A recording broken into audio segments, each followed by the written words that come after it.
Hello everyone, this is Umesh and welcome to my YouTube channel study with Umesh sir. And आप देख रहे हैं class 9th की science, जिसका पार्ट हम पढ़ रहे हैं बायो का, और जिसका फर्स्ट लेसन है हमारा फंडामेंटल यूनिट ऑफ लाइफ। इसको हम आज कवर करेंगे। सबसे पहले हम पढ़ लेते हैं इंट्रोडक्शन कि fundamental unit of life actually है क्या। हम अपने आसपास जितनी भी चीज़ें देखते हैं, डिफरेंट टाइप्स के लिविंग ऑर्गेनिज्म देखते हैं, इंसेक्ट देखते हैं, एनिमल्स देखते हैं, बर्ड्स देखते हैं, फिशेस देखते हैं, एवरीथिंग, इन सब का रहने का अपना अलग अलग क्या है, अर्थ पर एग्जिस्ट करते हैं। ठीक है, अलग अलग तरह से अलग अलग जगह एग्जिस्ट करते हैं। ठीक है, बट बात और आती है कि जो लिविंग ऑर्गेनिज्म होते हैं हमारे, बेसिकली क्या होते हैं।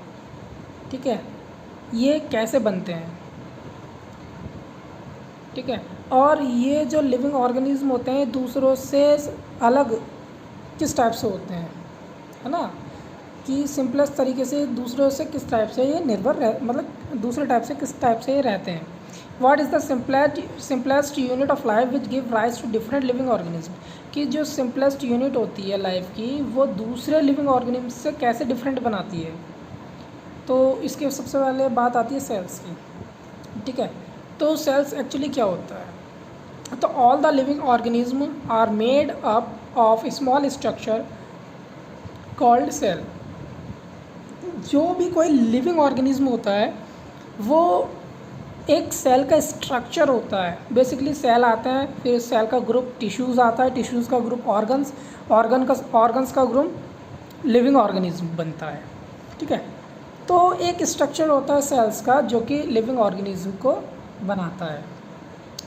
ठीक है, और जो सेल्स होते हैं हमारी बॉडी के अंदर, ठीक है, जो हमारी बॉडी के अंदर सेल्स होते हैं वो हमारी बॉडी के फंडामेंटल बिल्डिंग बनाते हैं, मतलब अपनी हमारी बॉडी को बनाने के लिए एक वो ब्लॉक्स की तरह काम करते हैं।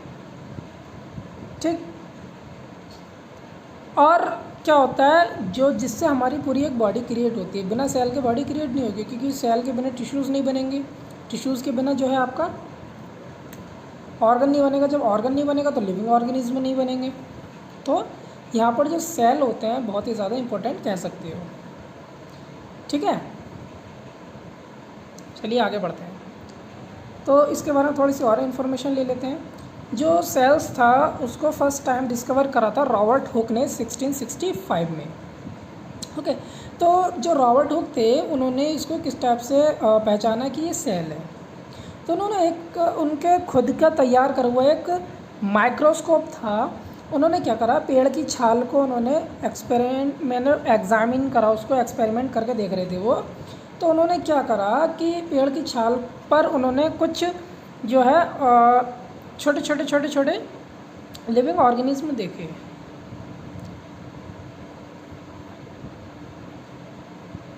तो उन्होंने पेड़ की छाल पर क्या हुआ, बहुत छोटे छोटे क्या होता है टीनी पार्टिकल्स देखे, कंपार्टमेंट्स देखे बहुत छोटे छोटे।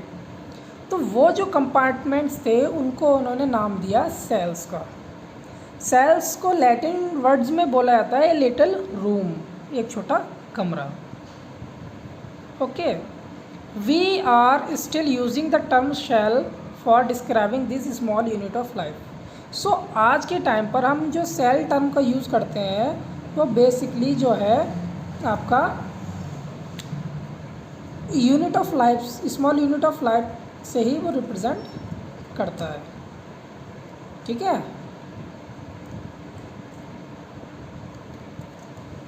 और आगे बढ़ लेते हैं।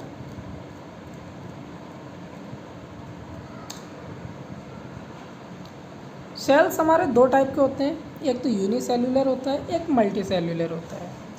यूनिसेल्यूलर मतलब सिंगल, जो कि सिंगल काम करता है, किसी और पर डिपेंड रहता है। तो मतलब कह सकते हो कि एक ही सेल से होता है, बना हुआ है। जैसे अमीबा हो गया, पैरामीशियम हो गया, बैक्टीरिया, प्रोटोजोआ, ईस्ट हो गया, ये सब सिंगल सेल से बने होते हैं। एक ही सेल होता है इनके अंदर, मतलब जैसे सेल्स के ग्रुप टिश्यूज़ बनाते हैं फिर लिविंग ऑर्गेनिज्म कन्वर्ट होता है, तो यहाँ वो सिंगल ही सेल होता है, उसी से ये करते हैं वर्क ये। ठीक है, अगर इनका ब्रेक होता है, दो पार्ट्स में ब्रेक किया जाएगा तो वो सेल जो है ना, जो दो पार्ट्स में होंगे वो अपना अलग अलग सेल क्रिएट कर लेंगे। ओके, अब बात आती है मल्टी सेल्यूलर की। तो मल्टी सेल्यूलर में जैसे कि हम लोग आ जाते हैं, ह्यूमंस वगैरह। क्यों? क्योंकि इसमें बहुत सारे सेल से मिलकर बना है, सिंगल सेल से मिलकर नहीं बना है। जैसे ह्यूमन, प्लांट्स, एनिमल एक्सेट्रा, ये सब किसके एग्जाम्पल हो गए? मल्टी सेल्यूलर ऑर्गेनिज्म के। ठीक है। Every multicellular organism comes from a single cell. ये तो समझ में आ गया होगा आपका, है ना। चलिए थोड़ा सा और पढ़ लेते हैं। Multicellular organism can also have cells of different kinds depending upon the function of these cells perform. कि जो मल्टी सेल्यूलर ऑर्गेनिज्म होते हैं वो सेल्स की परफॉर्मेंस पे डिफरेंट जो है डिपेंड रहते हैं कि वो किस टाइप से फंक्शन कर रहा है।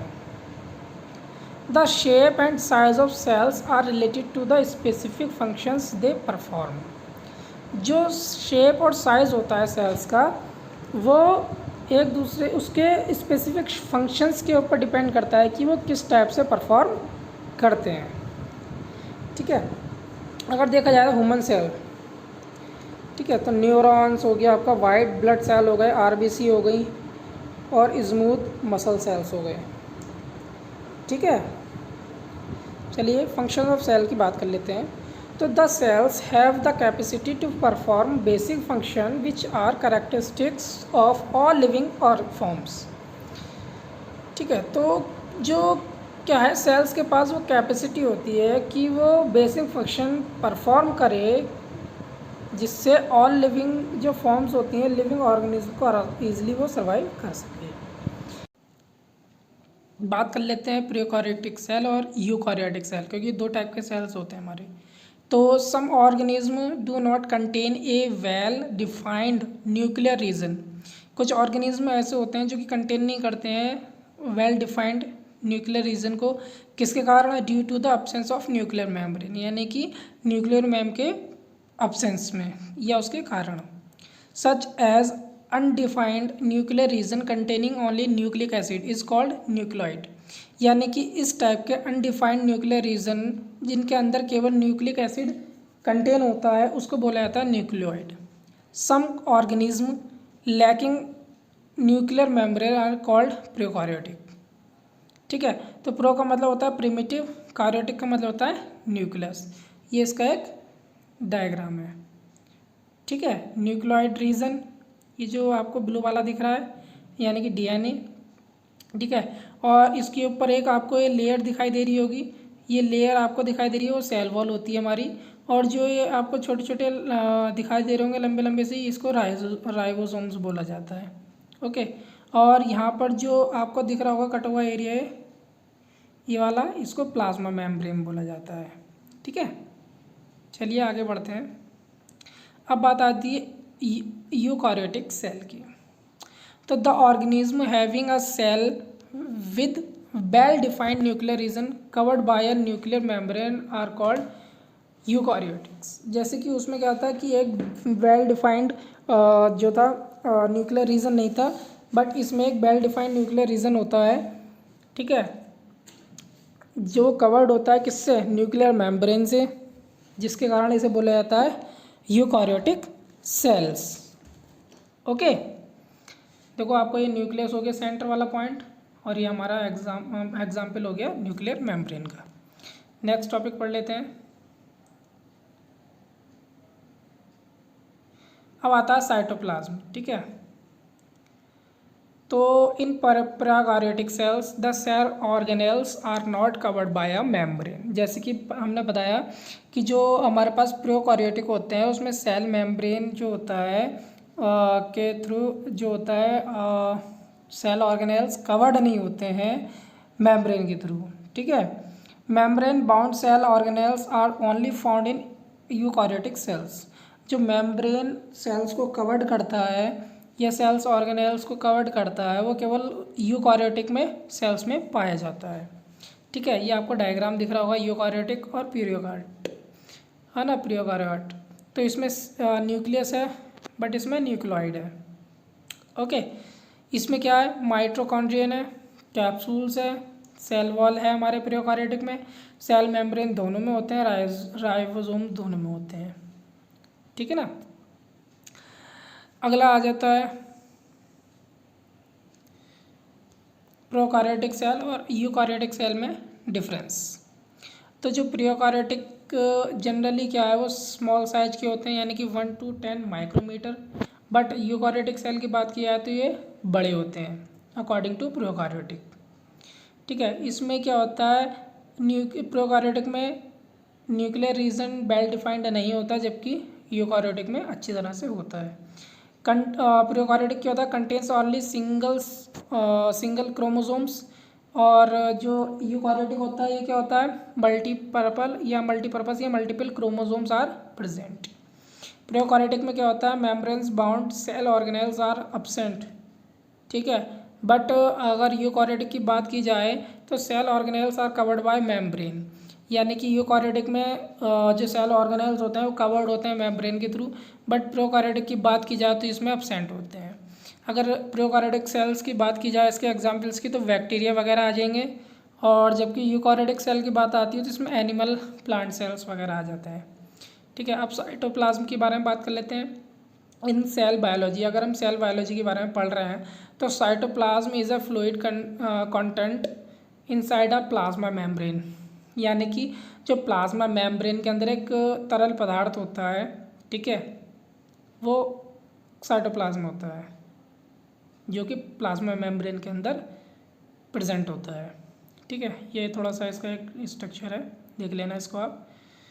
आगे बढ़ते हैं इसके बारे में। Cytoplasm contain many specialised cell organelles which perform various specific function for the cell, यानी कि जो साइटोप्लाज्म होते हैं वो बहुत सारे कुछ स्पेशली सेल ऑर्गेनेल्स उसके अंदर कंटेन होते हैं, और वो various specific function for sale, यानी कि जो सेल्स के लिए क्या करते हैं, अलग अलग फंक्शंस पर अलग अलग की तरह वो काम करते हैं।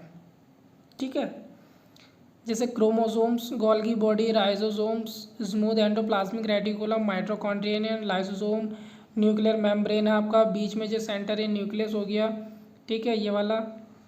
और ये रफ एंडोप्लाज्मिक रेटिकुलम हो गया, ये जो आपकी एक लेयर है वाइट कलर की, ये आपकी सेल मेम्ब्रेन हो गया। और ये लास्ट में क्या है, आपका ये वॉक्यूल हो गया। ठीक, आगे बढ़ते हैं। The cell organelles are enclosed by membrane, जो हमारा सेल ऑर्गेनेल्स होता है वो कवर्ड किसके थ्रू होता है, मेम्ब्रेन्स, जैसे कि आपको ये दिख रहा होगा मेम्ब्रेन्स, है ना। अब बात कर लेते हैं प्लाज्मा मेम्ब्रेन की। प्लाज्मा मेम्ब्रेन क्या होता है, तो this is the outermost covering of the cell that separate the content of the cell from its external environment. ठीक है, ये क्या होता है, आउटर मोस्ट कवरिंग होता है सेल का, जो कि सेपरेट करता है कंटेंट्स ऑफ द सेल को उसके एक्सटर्नल मूवमेंट के लिए, यानी कि मूवमेंट्स, एक्सटर्नल मूवमेंट से दूर। ठीक है, जैसे कि आपको दिख रहा होगा। प्लाज्मा मेम्ब्रेन के बारे में थोड़ा सा और पढ़ लेते हैं। The plasma membrane is a semi permeable membrane. जो प्लाज्मा मेम्ब्रेन होता है वो सेमी प्रीमिएबल मेम्ब्रेन होता है, जो कि क्या अलाउ करता है, एंट्री और एग्जिट किसको, सम सिलेक्टेड मटेरियल को अंदर लाने के लिए और उसको सेल्स को बाहर निकालने के लिए। It also prevent movement of the other material, यानी कि वो और जो दूसरे मूवमेंट होते हैं मटेरियल के, उनको वो मतलब प्रिवेंट करता है उससे। ठीक है, which might be harmful for the cell, जो सेल्स के लिए हार्मफुल होते हैं उनसे वो उसको बचाता है। ठीक है,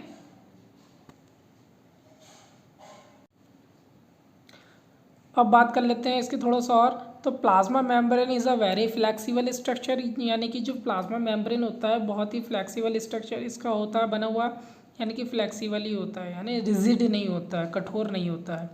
and it is made up of organic molecules, यानी कि ये ऑर्गेनिक मॉलिक्यूल से मिलकर बना होता है, और जिसको लिपिड और प्रोटीन बोला जाता है।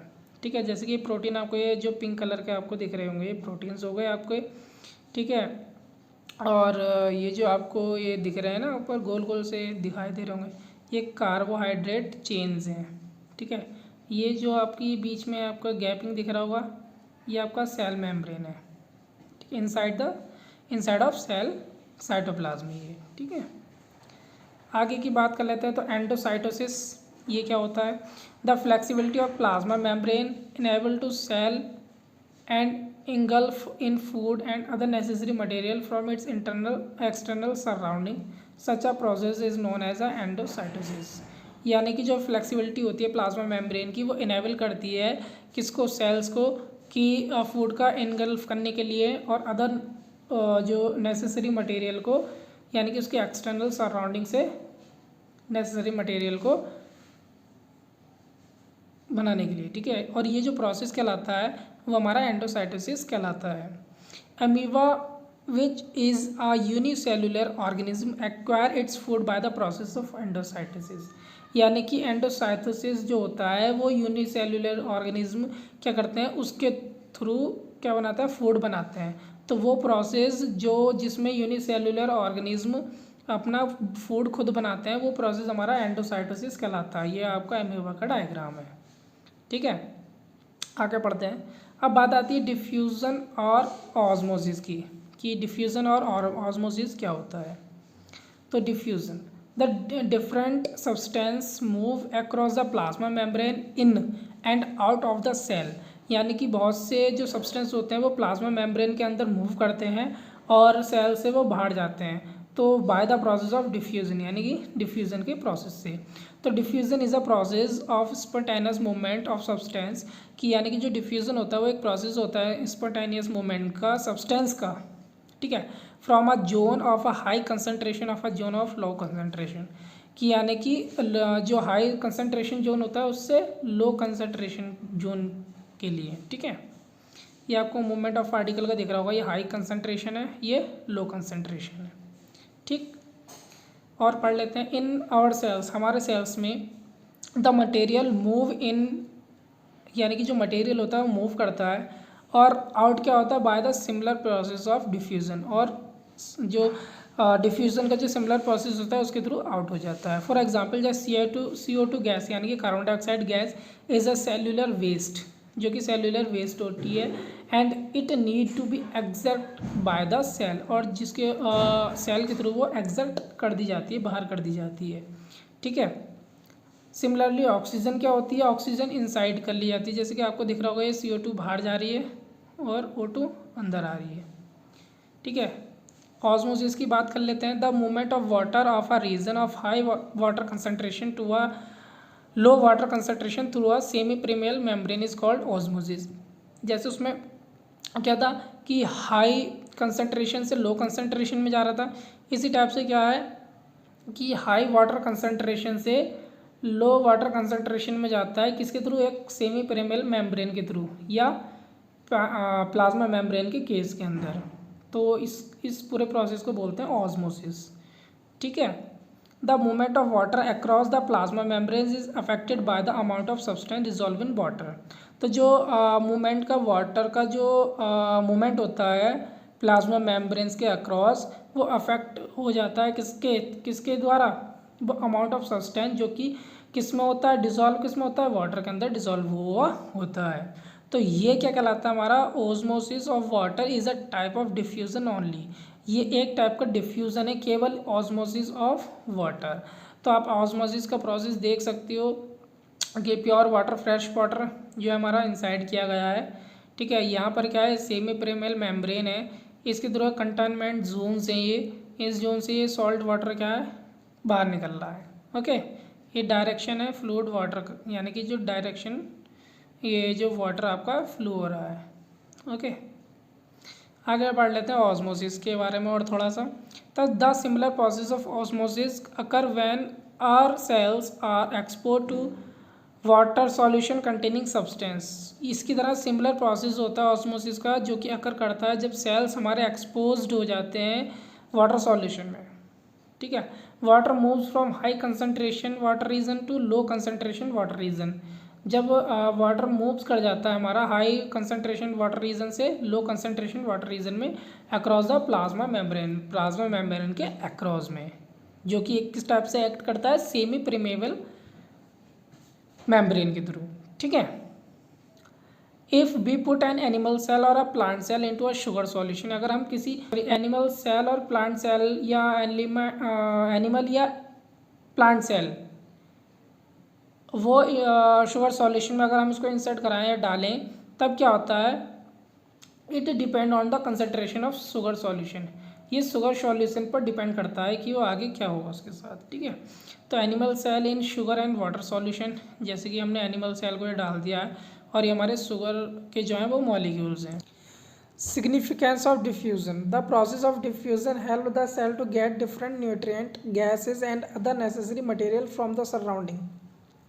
जो डिफ्यूज़न का प्रोसेस होता है वो हेल्प करता है सेल्स को किस में क्या करने के लिए, पाने के लिए डिफरेंट टाइप के न्यूट्रिएंट्स, ठीक है, गैसेस और जो दूसरे नेसेसरी मटेरियल्स होते हैं। और साथ साथ ये हेल्प करता है सेल्स को excrete waste material out of the cell, यानी कि जो सेल्स में से जो वेस्ट मटेरियल है उसको बाहर करने के लिए। Many unicellular fresh water organism, बहुत सारे जो सेलुलर फ्रेश वाटर ऑर्गेनिज्म होते हैं, और जैसे इसमें most plant cells gains water through osmosis, यानी कि वो वाटर को गेन करते हैं किसके थ्रू, ऑस्मोसिस के थ्रू।